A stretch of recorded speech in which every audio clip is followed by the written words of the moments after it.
People don't have ideas. Ideas have people. We act out our beliefs, but there are only two ways for you to know something. Either somebody told you or you figured it out on your own. Going to school, reading a book, listening to a friend, all of that falls under somebody told you, even if you watched it on video. Imagine if you were the first ever human to walk the face of the earth, the first person in the universe. You watch the rain, night and day, and you make up in your mind explanations of how it works and what you're looking at. Whatever idea you come up with, whether it's right or wrong, that is completely original to you and is completely your own idea, which can later graduate to a belief. For example, looking at the sun, maybe your explanation will be that it's a god that created the universe and created you, and it passes overhead every day to look at you, make sure you are okay, and keep you warm in the winter. Is that such an insane belief or an explanation for an object so astonishing like the sun when you don't know anything about it? You have no books to refer to, no teachers to teach you. You're not likely to come up with the conclusion that it's a star. From that belief about the sun, an action is going to arise, and that is sun worship.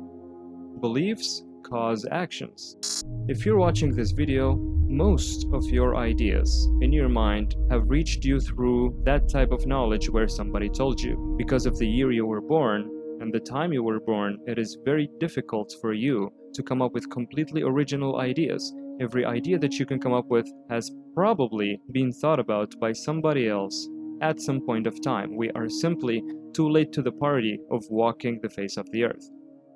We also don't inherit ideas, meaning you can't be born with information that is in the book your parents read. As a child, all you have is feelings, not ideas.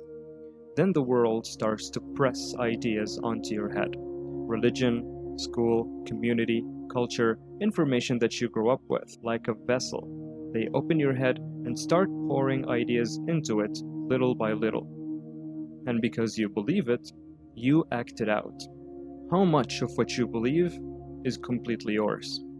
Not all ideas you learned growing up are bad ideas, but you've got some house cleaning to do.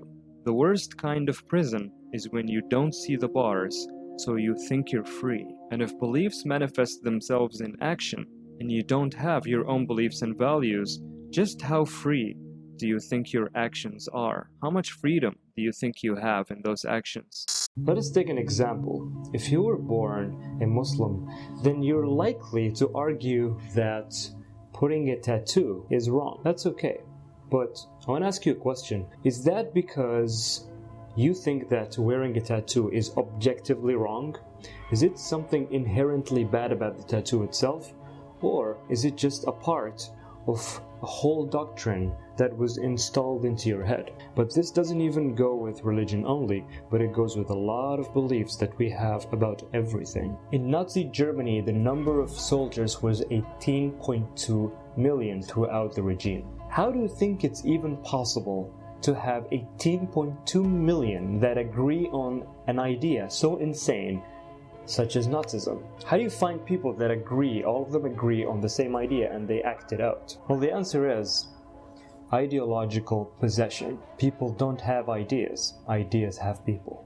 And the fact that they are in a large group, the larger the group, it enforces the information. It makes it more difficult for people to leave that group and separate, to find themselves. Madness is rare in individuals, but in groups, parties, nations, and ages, it is the rule. Friedrich Nietzsche. Have you seen the TV show Breaking Bad? When you're watching Breaking Bad, you're just enjoying it and you don't realize, but when you get to the end of the series, you stop and you ask yourself, how is it even possible that this person, Walter White, got from being this to being that? Well, the answer to that is one tiny step at a time. See, we are taught a very small piece of information in any field, just a small piece as we grow up, since we were children, and then each age, each grade, it is added up until when you grow up and it's time for you to face the world, you're out there with ideas that are not yours and you're thinking, how did I even get here? I'm not saying all of these ideas are bad ideas, but they're also not good ideas. The number of people that believe them, no matter how big it is, has nothing to do with the idea, if it's right or wrong. Something isn't right because a lot of people believe it. The way out is to separate yourself from the group.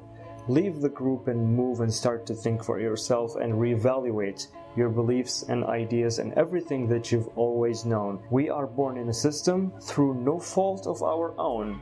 We are committed and we join groups before we even think for ourselves. It should be the opposite. It should be that we first think for ourselves and then decide which group to join. But again, we are born as children, we don't have any ideas, we have to be taught something.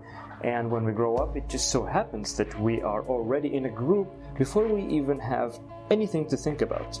And it gets more difficult to kind of separate because of the resistance. Like I said earlier, in Nazi Germany, the larger the group, the more it reinforces the idea, and everyone is agreeing to an insane idea. And they're still convinced, and they act it out. If you don't own your beliefs, how free do you think you are in your actions? I'm finished.